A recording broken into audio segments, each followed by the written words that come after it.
नमस्कार मेरे प्यारे साथियों, एक बार फिर से स्वागत करता हूं आपके अपने ऑनलाइन प्लेटफॉर्म स्टडी 147 पर।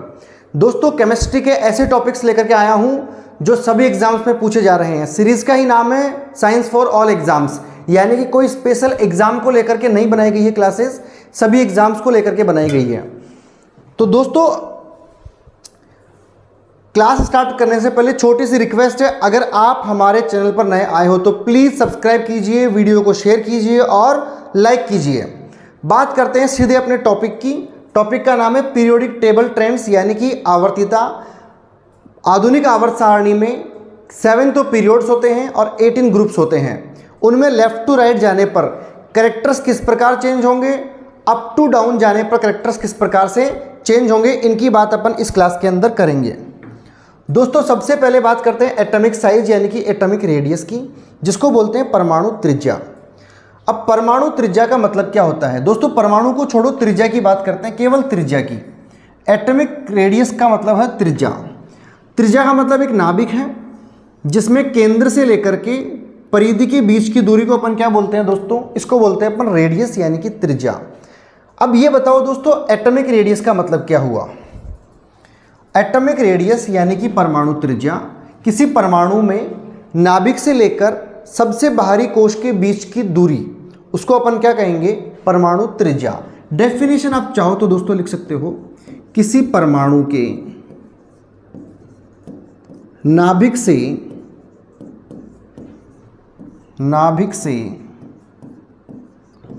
सबसे बाहरी कोश की, सबसे बाहरी कोश की दूरी क्या कहलाती है? परमाणु त्रिज्या कहलाती है।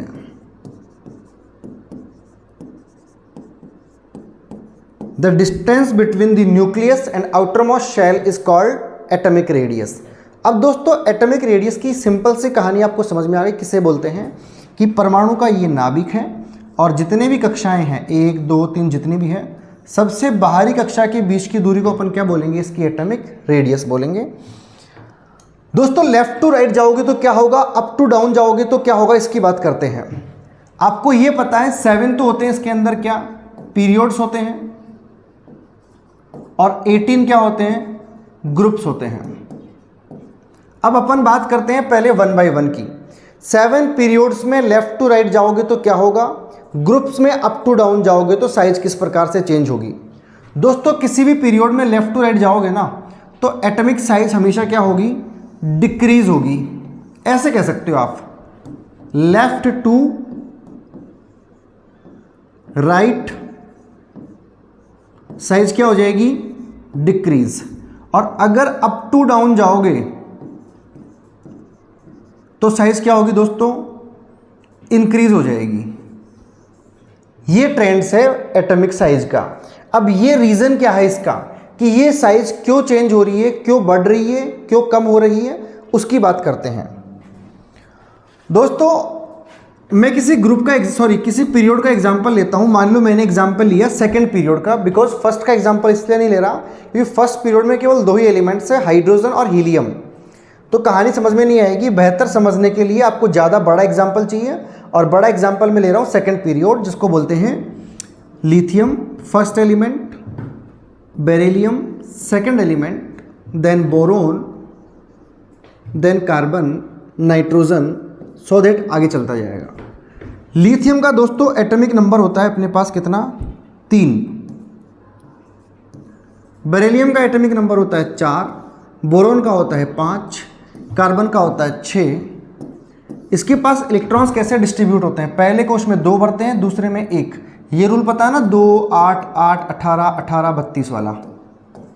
ये मैंने आपको बता रखा है, एक वीडियो है अपना जिसमें मैंने मॉडर्न टेबल की ट्रिक्स बता रखी है और ट्रिक्स के साथ बता रखे हैं कि आपको इंपॉर्टेंट फैक्ट्स क्या क्या है।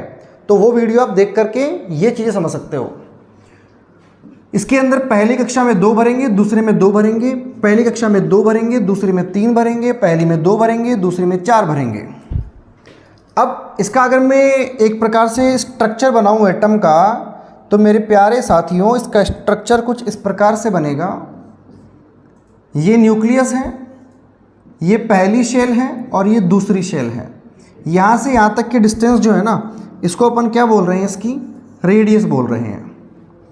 सेकंड बात करें बेरिलियम की, ये इसका न्यूक्लियस है, ये पहली शेल है, ये दूसरी शेल है, यानी कक्षा।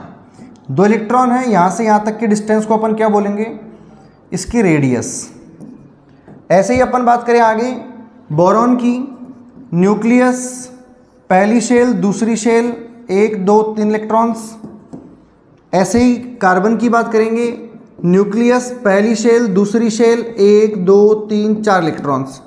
अब आप ये कहोगे कि बताओ कहाँ साइज चेंज हो रही है। आपने तो हमको ये कहा था कि लेफ़्ट टू राइट जाने पर साइज डिक्रीज होती है। यहाँ तो हमको हर एक एटम के अंदर 2 ही शेल दिख रहे हैं और उनकी रेडियस भी तो यही डिफाइन हो रही है। तो बताओ कहाँ चेंज हुई इसकी रेडियस। मैं कह रहा हूँ फिर भी रेडियस कम हो रही है, यानी कि मैं ये कह सकता हूँ कि लिथियम जो है आकार में बड़ा है, उससे छोटा बेरिलियम है, फिर बोरोन है, फिर कार्बन है, फिर नाइट्रोजन, सो दैट आगे चलता जाएगा। ये इसका एटॉमिक साइज का क्या है, ऑर्डर है।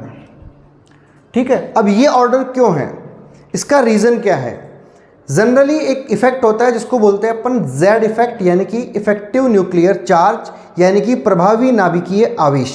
अब ये प्रभावी नाभिकीय आवेश क्या होता है दोस्तों, आपको ये पता है न्यूक्लियस के अंदर दो पार्टिकल होते हैं, प्रोटॉन्स और neutrons. Protons positively charge particle हैं और न्यूट्रॉन्स न्यूट्रल है। तो नाभिक में ओवरऑल पॉजिटिव चार्ज होता है, इलेक्ट्रॉन्स पे ओवरऑल नेगेटिव चार्ज होता है। आपको ये पता है कि ये पॉजिटिव चार्ज इस नेगेटिव चार्ज को अपनी ओर खींचेगा। बताओ खींचेगा कि नहीं खींचेगा। इधर 1 को खींचेगा, इधर 3 खींचेंगे, इधर 4 खींचेंगे। तो बताओ ज़्यादा अट्रैक्शन फोर्स यहाँ होगा, यहाँ होगा, यहाँ होगा या फिर यहाँ होगा। ऑब्वियसली ज़्यादा अट्रैक्शन फोर्स वहाँ होगा जहाँ चार्ज ज़्यादा होगा। तो यहाँ तो केवल सिंगल चार्ज है, अट्रैक्शन कम होगा। यहाँ डबल नेगेटिव सिंगल पॉजिटिव है, ज़्यादा अट्रैक्शन होगा, उससे ज़्यादा यहाँ होगा, उससे ज़्यादा यहाँ होगा। ठीक है, इसको बोलते हैं प्रभावी नाभिकीय आवेश, इफेक्टिव न्यूक्लियर चार्ज। मतलब नाभिक के ऊपर बाहरी कोश के इलेक्ट्रॉन का प्रभावी आवेश, इफेक्टिव चार्ज। तो ये धीरे धीरे क्या होता है, बढ़ता है। जब अट्रैक्शन बढ़ता है तो ऑब्वियसली ये खिंचाव अंदर की ओर होगा, और खिंचाव अंदर की ओर होगा तो क्या होगा, साइज कम होगी। ये रीज़न है कि लेफ्ट टू राइट मूव करने पर दोस्तों एटॉमिक साइज क्या होती है, डिक्रीज। एग्जाम में क्वेश्चन पूछता है आधुनिक आवर्त सारणी में किसी आवर्त यानी कि किसी पीरियड में लेफ्ट टू राइट यानी कि बाएं से दाएं जाने पर परमाणु आकार यानी कि एटॉमिक साइज में किस प्रकार से परिवर्तन होता है और क्यों होता है। मेन बात है क्यों। तो क्यों का रीज़न आप क्या बताओगे, बिकॉज लेफ्ट टू राइट जाने पर इफेक्टिव न्यूक्लियर चार्ज यानी कि प्रभावी नाभिकीय आवेश में वृद्धि होती है, और वृद्धि होने के कारण उसके आकार में क्या होती है, कमी होती है। ठीक है, अब बात करते हैं अप टू डाउन मूव करने की। मैंने कहा अप टू डाउन मूव करने पर इस प्रकार से साइज होती है, यानी कि आकार क्या होता है, बड़ा होता है। किसी एक ग्रुप की बात करते हैं, मान लो फर्स्ट ग्रुप ले लिया, hydrogen, lithium, sodium, potassium, rubidium, caesium, then francium. ये ये एलिमेंट्स के नेम, इनके एटॉमिक नंबर किस प्रकार से याद करोगे, इसकी भी ट्रिक बना रखी है। एक वीडियो है, लिंक डिस्क्रिप्शन में डाल दूंगा, आप जाकर के देख लेना, धन्य हो जाओगे। हाइड्रोजन का एटॉमिक नंबर होता है दोस्तों 1, लिथियम का होता है 3, सोडियम का होता है 11, पोटेशियम का होता है कितना,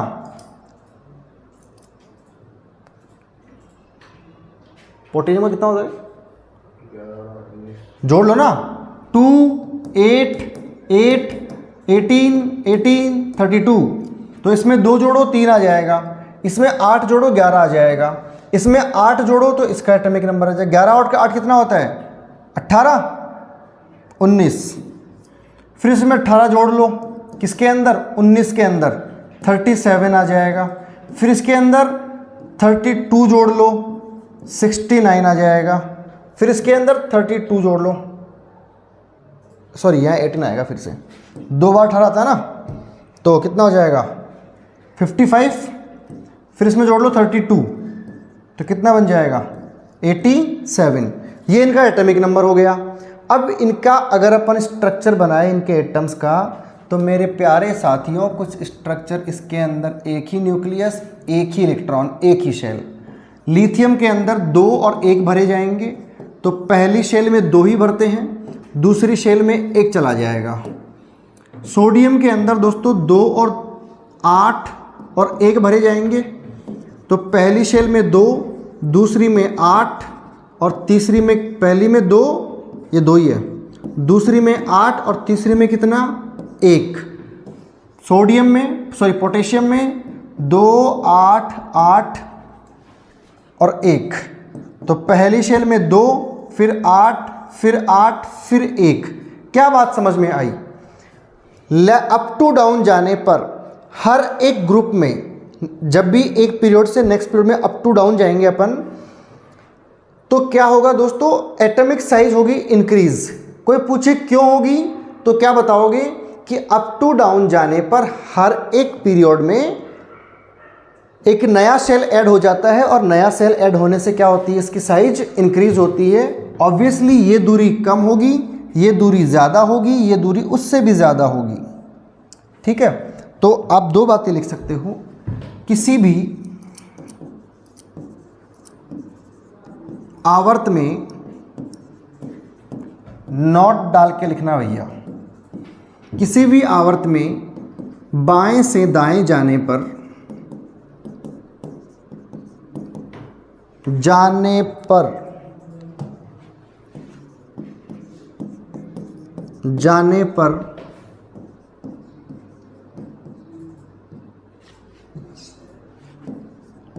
कक्षाओं की संख्या समान रहती है और आकार कम होता जाता है। साथ में ही एक बात और लिख सकते हो, वर्ग में ऊपर से नीचे जाने पर आकार में क्या होगी, वृद्धि होती है, क्योंकि कक्षाओं की संख्या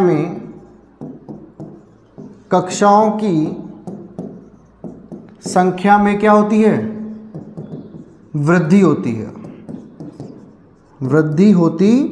है। ये 2 रीजन आपको लिख लेने हैं, दोनों ही एग्जाम के लिए बहुत ज़्यादा इंपॉर्टेंट है। ठीक है, नेक्स्ट बात करते हैं दोस्तों अगले टॉपिक की।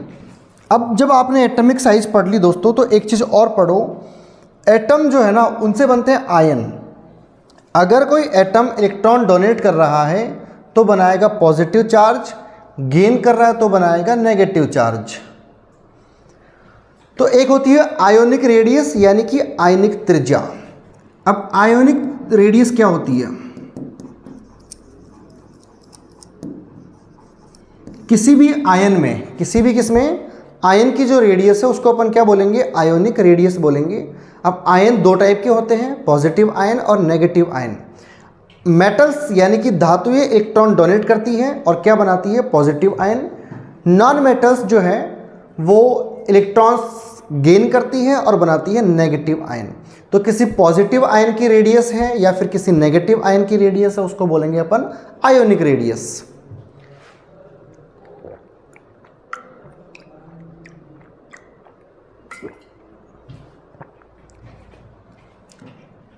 अब क्या होता है, एक तो होती है पॉजिटिव आयन की रेडियस, धनायन की त्रिज्या।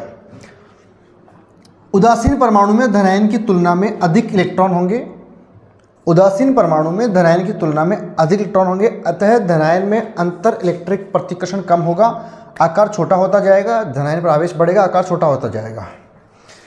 इसका मतलब ये है दोस्तों, अगर कोई ए एटम है तो उस ए एटम का जो दोस्तों साइज होता है ना, वो होता है बड़ा। अगर A+1 है तो उसका आकार उससे छोटा होगा, A+2 है तो उसका आकार और भी छोटा होगा, A+3 है तो उसका आकार और भी छोटा होता जाएगा। यानी कि बाप बाप रहेगा, बेटा बेटा रहेगा। धनायन जैसे जैसे चार्ज बढ़ाएगा वैसे वैसे क्या बढ़ेगा, उसका साइज क्या हो जाएगा, कम हो जाएगा। एग्जाम्पल के साथ में बात करूंगा किस प्रकार से होता है ये सब कुछ। दोस्तों मान लो मैं एग्जाम्पल लेता हूं मैग्नीशियम का। Mg एक मेटल है, इलेक्ट्रॉन्स डोनेट करेगी और पॉजिटिव आयन बनाएगी।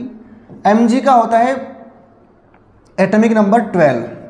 फर्स्ट शेल में 2 इलेक्ट्रॉन्स, सेकंड में 8 और थर्ड में अगेन कितने, 2।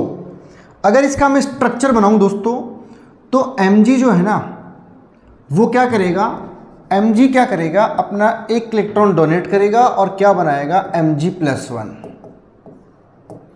फिर Mg क्या करेगा, +1 ने एक और डोनेट कर दिया और क्या बना दिया, Mg+2। ठीक है। अब दोस्तों अगर मैं एटम का साइज बनाऊं तो मान लो ये आपका Mg है। कितनी शेल होगी इसके अंदर, 3। फर्स्ट में 2 इलेक्ट्रॉन्स होंगे, सेकंड में 8 होंगे, 6, 7 और 8, और थर्ड में कितने होंगे, थर्ड में तो केवल 2 ही होंगे ना। ये है Mg का एटॉमिक स्ट्रक्चर, यानी कि Mg कुछ इस प्रकार का नजर आएगा आपको। अब अगर इसने अपना एक इलेक्ट्रॉन डोनेट कर दिया बाहर किसी को, तो इसके पास कितने बचेंगे इलेक्ट्रॉन्स, अब बचेंगे इसके पास केवल, इसके पास तो कितने हैं, 2, 8, 2 हैं। अब कितने बचेंगे, 2, 8 और 1 बचेगा ना। तो मैं अगर एक बार फिर से बनाऊं तो इसमें तो 2 आएंगे, फिर बीच वाले में कितने आएंगे, 8 आएंगे, और बाहर वाले में केवल 1 आएगा। और अगर Mg+2 बनाऊं, ये Mg+1 है, और अगर अपन Mg+2 बनाए, नजर आ रहा है यहां तक, तो 2 और 8 बचेंगे, फर्स्ट में 2 और सेकंड में केवल 8।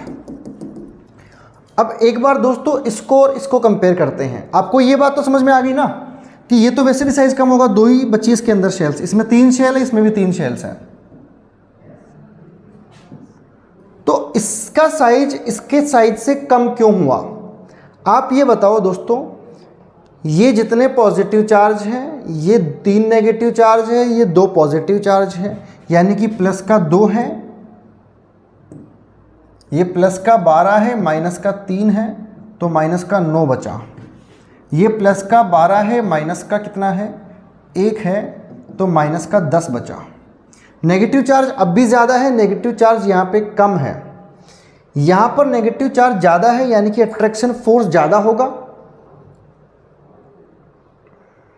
भाई ये जो 12 प्रोटॉन्स है ना, इनको मिला करके 12 प्रोटॉन्स मिल करके एक इलेक्ट्रॉन को अंदर की ओर खींच रहे हैं, जबकि यहाँ पर 12 प्रोटॉन्स मिल करके 1, 2 और 3 इलेक्ट्रॉन्स को खींच रहे हैं। यहाँ पे 2 को खींचेंगे ना, 1 और 2 है ना। यहाँ 12 प्रोटॉन्स मिल करके 3 को खींच रहे हैं अंदर की ओर, यहाँ 12 मिल करके 2 ही खींच रहे हैं। आप ये बताओ, रस्सा खींच खेल रहे हो, रस्सा खींचने वाला गेम खेल रहे हो, एक साइड में 12 लोग लड़के हैं और एक साइड में 3 लड़कियां हैं, सुनना। और एक बार क्या किया उन्होंने, एक लड़की आउट हो गई, एक साइड में 12 लड़के हैं, एक साइड में 2 लड़कियां हैं। अब बताओ ज़्यादा कौन खींच पाएगा, जब उधर केवल 2 लड़कियां होगी ना कि उधर 3 तो कुछ ज़्यादा फोर्स लगाएगी। तो यहाँ पर 3 को खींचना पड़ रहा है और यहाँ केवल 2 को ही खींचना पड़ रहा है, तो ज़्यादा खींच पाएगा ना ये अंदर की ओर, तो ज़्यादा आकर्षण बल लगेगा, और ज़्यादा बल लगेगा तो आकार क्या हो जाएगा, कम। सिंपल सी बात ध्यान रखनी है, पॉजिटिव चार्ज आयन के ऊपर जितना चार्ज बढ़ेगा उतना अट्रैक्शन फोर्स क्या हो जाएगा, इंक्रीज, और जितना अट्रैक्शन फोर्स इंक्रीज होगा उतनी साइज क्या हो जाएगी, डिक्रीज।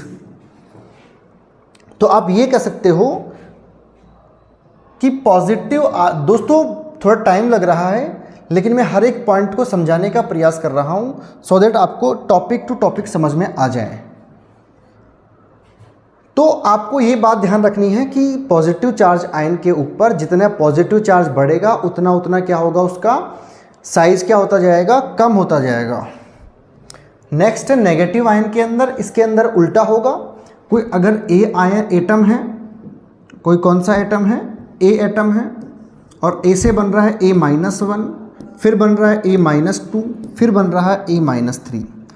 तो ए का साइज बड़ा होगा, सॉरी ए का साइज छोटा होगा, ए माइनस का बड़ा होगा, ए माइनस 2 का उससे बड़ा होगा, ए माइनस 3 का उससे भी बड़ा होगा। रीज़न वही पहले वाला है कि आउटर मोस्ट शेल में पहले मान लो 2 इलेक्ट्रॉन थे, फिर 3 हो गए, फिर 4 हो गए, फिर 5 हो गए। तो न्यूट्रॉन्स तो सॉरी प्रोटॉन्स तो सेम है ना न्यूक्लियस के अंदर, केवल नेगेटिव चार्ज यानी कि इलेक्ट्रॉन्स बढ़ रहे हैं। तो इलेक्ट्रॉन्स बढ़ रहे हैं, उधर 12 फिक्स है, इधर एक चार्ज बढ़ रहा है, तो अट्रैक्शन फोर्स कम हो जाएगा। अट्रैक्शन फोर्स कम होगा तो क्या होगा, ये आउटर मोस्ट शेल थोड़ी सी फैल जाएगी, तो साइज क्या हो जाएगा, इंक्रीज। यानी कि पॉजिटिव आयन में जो मेन पेरेंट एटम है या मुख्य बाप है वो बाप ही रहता है, बेटे छोटे ही रहेंगे। जबकि नेगेटिव आयन में इसका उल्टा होता है, बेटे बापों से बड़े हो जाते हैं। बापों से मतलब नहीं, बापों से तो मतलब बहुत सारे बाप हो गए, एक ही बाप होता है ना। ये है, पेरेंट एटम छोटा रहेगा और उसके बच्चे बड़े हो जाएंगे उससे।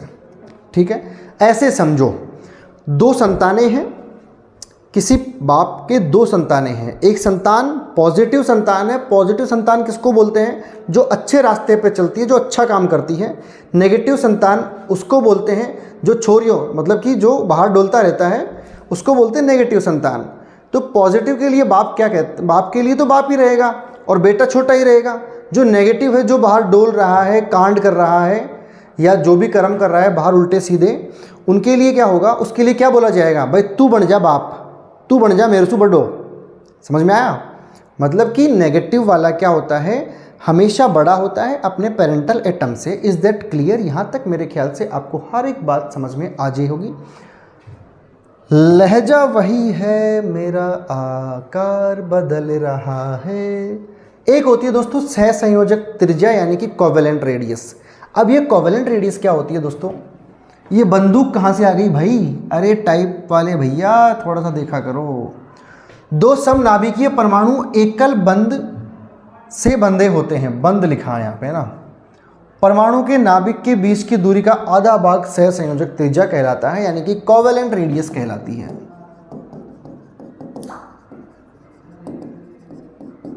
दोस्तों एक तो है अपने पास कोवेलेंट बॉन्ड क्या होता है, मैंने पढ़ा रखा है बॉन्ड्स वाले टॉपिक के अंदर, लिंक डाल दूंगा डिस्क्रिप्शन के अंदर, जाकर के देख सकते हो। कोवेलेंट बॉन्ड कुछ इस प्रकार से होते हैं, इलेक्ट्रॉन की शेयरिंग से बनते हैं बॉन्ड। ये इसका न्यूक्लियस है, ये इसका न्यूक्लियस है। न्यूक्लियस के बीच की डिस्टेंस का आधा भाग जो होता है ना, उसको बोलते हैं कोवेलेंट रेडियस। यानी कि यहाँ से यहाँ तक की जो डिस्टेंस है ना, इसको बोलेंगे कोवेलेंट रेडियस। ठीक है, चलें आगे। एक और होता है अपने पास मेटालिक रेडियस। दोस्तों एक्चुअल में क्या होता है, नॉन मेटल्स तो कोवेलेंट बॉन्ड बनाती है, यानी कि इलेक्ट्रॉन्स की शेयरिंग कर लेती है। लेकिन जो ओनली सिंगल मेटल्स है वो बॉन्ड नहीं बनाती, वो केवल अटैच्ड रहती है। एक तो होता है ये बॉन्ड बनाना, और एक होता है इस प्रकार से अटैच्ड होना, यानी कि चिपका होना, जुड़ा होना। ठीक है, एक होता है आलिंगन, यानी कि उसके अंदर समा जाना। समझ रहे हो। तो एक तो होता है समा जाना यानी कि कोवेलेंट बॉन्ड, जो किसके अंदर बनता है दोस्तों, जो बनता है नॉन मेटल्स यानी कि अधातुओं के अंदर। एक होता है मेटालिक बॉन्ड जो बनता है मेटल्स के अंदर। मेटल्स क्या होती है, एक एटम दूसरे एटम से इस प्रकार से अटैच्ड होता है।